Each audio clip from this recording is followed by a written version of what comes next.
Alright, today they officially dropped the Master Universe trailer. I do want to mention that I have an extremely sore throat right now, so my voice might not be the greatest in this video. This is from Amazon MGM Studios themselves. I'm going to go ahead and play the video and stop to talk about certain things throughout the video. All that stuff that only exists in legends and bedtime stories. Talking tigers, spaceships, and magic swords that can make a man as mighty as a god. Where I come from, that stuff is real.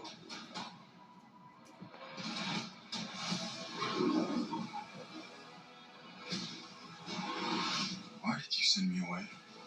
I wanted you to be safe.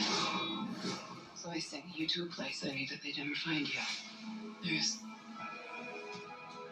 This obsession with nerd stuff and sword things, it's not a good look for human resources.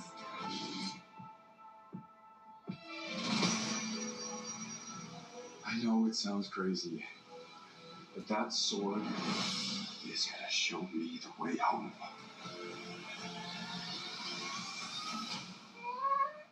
Sir, you can't do that. Don't worry, the sword's mine.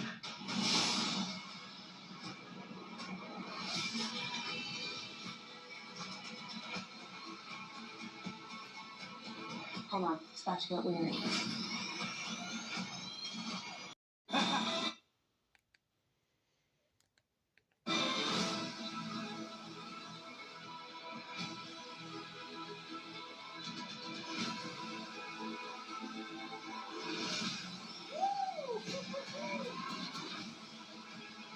What am I supposed to do?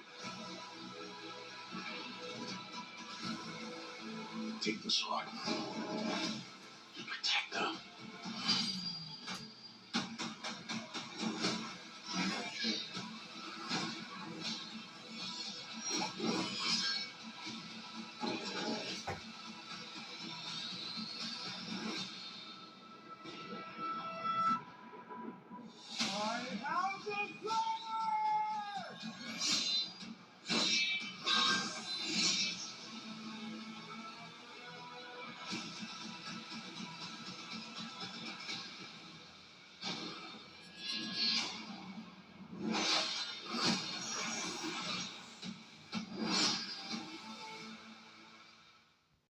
First off, the trailer starts out with an amazing landscape that just is very accurate to the filmation overall landscape style for Eternia. And we also get a glimpse at Zoar, which, if you don't know who that is, that's the bird form of the Sorceress of Grayskull. So really cool to see that. Then directly after that, the next scene, we see an amazing version of Castle Grayskull. I don't know what else you could do with Castle Grayskull in live action. This is absolutely amazing overall design. Looks really cool, medieval style, mixed with the classic Mark Taylor designs, filmation designs. Basically anything Castle Grayskull, you have it right here. We have a Talon fighter right here. It's kind of based off the CGI He-Man cartoon.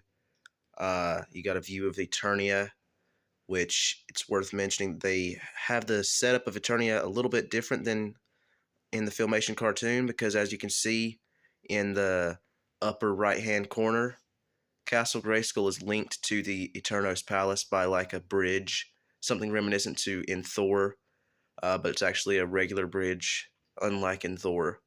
Overall, Eternia looks like it's going to be pretty awesome in this film and have a big role in the film overall. Then we get a close-up shot of the sword inside Castle Grayskull's interior. Have another nice image of Zoar flying over the statues of previous kings of Eternos. And we have the front of Eternos Palace, which has two cat heads at the gate entrance, which is kind of a tie-in to the Eternia playset cat heads, is what I believe. If that's not what they were going for, it just is a really nice coincidence. And you can see there's just regular people walking the bridge like anyone would in any average place. We get a glimpse at young Prince Adam.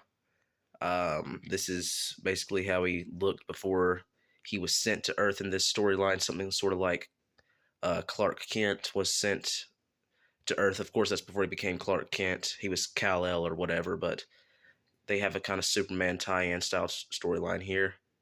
Then we have a fast forward scene to Prince Adam on Earth. I definitely don't like the fact that he's on Earth, but I do believe that the majority of the action in the movie will happen on Eternia, which is going to be amazing because that's where the 1980s Dolph Lundgren film with Frank Langella failed.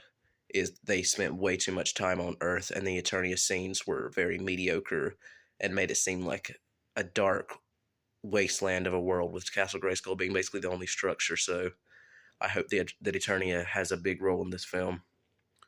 Next up, we have like a big fight scene, an explosion scene of when Prince Adam was sent to Earth. We have a nice close-up of Queen Marlena. A lot of people have issues that she's not a redhead and that she's blonde in this film, but that actually makes more sense. If she's going to be the mother of He-Man and She-Ra, both very, very blonde people, it makes sense that one parent has to have blonde hair because King Randor has dark brown hair and then Queen Marlena with red hair. So I think the blonde hair was a good decision for this film. We have what I believe to be Eternian Palace guards right here. This is also during the invasion scene. Basically, Queen Marlena is saying that Prince Adam needed to be safe, and so she sent him to Earth, which, if you didn't know already, Queen Marlena is actually from Earth. She was an astronaut who crash-landed on Eternia, and that's how she met King Randor, and how Adam and Adora came to be. So it actually makes sense for her to send him to her home world where she knows he'll at least be safe until the time for him to return as either ruler or champion of Eternia. Here we have a little nameplate. He's working an office job, and as you can see, his name's Adam Glenn, and they went ahead and threw in the pronoun stuff, but I actually kind of find it kind of funny because they used he/him, and obviously Adam becomes He-Man, which has always been a very funny name in my opinion overall anyway, so that's actually one place that I think using that is appropriate. So basically, Adam obviously has some sort of recollection of the sword, and knows that he's supposed to be in the film. What I meant to say is Adam obviously has some recollection of the power sword and knows that he needs to find this sword, so he's doing some research on the sword right now in this scene. And then we cut to a scene where Adam randomly gets a text that someone found his sword. And the time is also interesting. It looks like it's 1604 is the time of day, which is interesting, which translates to 4:04 in standard time. It's interesting they decided to use military time. Then we cut to a scene of Adam entering a comic shop. In the background, you can see the silhouettes of certain 80s figures. You can even see a Prince Adam statue in the top corner right there, which is kind of interesting. Of course, the sword is actually in this comic shop. So as you can see, the sword was actually in the hand of some sort of statue at this shop, which as the film moves away, you actually get to see that that's Mark Taylor's concept for He-Man, which of course ends up being named Vicor. Here you have Adam trying to pull the sword from the hand, which kind of reminds me of a Sword from the Stone kind of reference. And it also kind of plays into the Adam being a little bit weaker kind of side of things, where he's trying to pull the sword out of the hand and it's really hard for him. But as you can see, this is obviously a full-life replica of the Vicor design, which is awesome. And in the background, you can also see statues on top of these display cases. We have two Conan statues up top, and we have a Cyclops statue directly below Conan in between these two people's heads. And we cut to another scene of Castle Grayskull, and it's saying that the movie's coming out this summer. We then cut to a scene of Camila Mendez's Tila coming to Earth to pick up Nicholas Galitzin's Prince Adam. Then we cut to an Eternia scene where the ship is dropping off some of the heroic warriors. We have a very cool android Roboto Then we have Idris Elba's Man-at-Arms, which looks pretty cool overall. Then we have Prince Adam and Tila, and then we get the first glimpse of Cringer / Battle Cat. Obviously, some evil warrior attack happens after He-Man / Adam gets back to Eternia, because here we have evil ships dropping bombs and explosives onto the map and statue area of Eternia. Here we have a image of the heroic warriors. In the background, we have a character that looks like it may be either Mechanic or Stratos. With that helmet design, we have Ram Man right here behind Tila. I'm not sure who this lady is. Then we have Idris Elba's Man-at-Arms and Fisto, and one other character behind him. It's a little bit unclear, and then another character behind Man-at-Arms, and one behind Adam. Then we cut to a scene of the Collector landing at Snake Mountain, which another really, really interesting part that I just noticed after watching this trailer multiple times is these guards that are around the Collector are actually the Skull Knight figure, the figure that was just released in the Evil Warrior, I can't remember what it was called, Battle for Eternia 4-pack. These are the Skull Knights. If you take a closer look, you can actually see the exact same design from that figure with the helmet and the weapons. So those are the Skull Knights. This must be Skeletor's main army in the film. And then the Collector ship opens up to show us Jared Leto's version of Skeletor's ominous face. Take the sword. You protect them. As you just saw, Skeletor came out of his ship, and then it cut to another fight scene where we got to see Spikor fighting Fisto, which was amazing. I did not expect to see Spikor in this film. Then we cut to a scene of Trapjaw about to attack Prince Adam, and it looks like Adam's about to raise his sword aloft and call upon the powers of Grayskull. Super excited to see Trapjaw, since he is my favorite villain from the Master Universe franchise. Then we get to see an image of Beastman.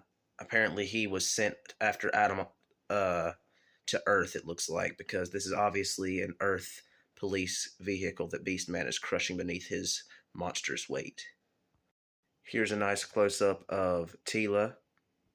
Hard to pause it at the right point, but here's Alison Brie as Evil Lyn fighting Tila. Here's another close-up of Cringer, ferocious-looking beast. He looks absolutely amazing. Maybe in this storyline he's not a coward. Maybe he's always ferocious and ready to defend Eternia. Then we cut to a scene of Idris Elba's Man-at-Arms using some sort of jetpack technology while he jumps, swinging his mace at the Collector ship.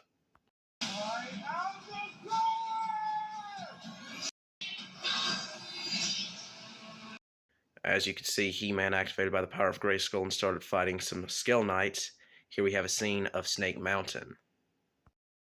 Here we have another image of Jared Leto's Skeletor, and off to the left-hand side you can see Hafthor Bjornsson's Goat Man, and another Skull Knight in the background. Then we cut to another scene where He-Man finally gets to show off against Skeletor himself. Overall, it looks like this is going to be a great movie. I will say that Nicholas Galitzine isn't quite as buff as he should be for the role of He-Man, but overall, everything looks pretty decent. Skeletor fighting He-Man using the energy of Havoc in theaters June 5th. So obviously, this is going to be an amazing film if the trailer proves anything. I mean, overall, it looks absolutely amazing. Super excited for this. Like, subscribe, share. Peace.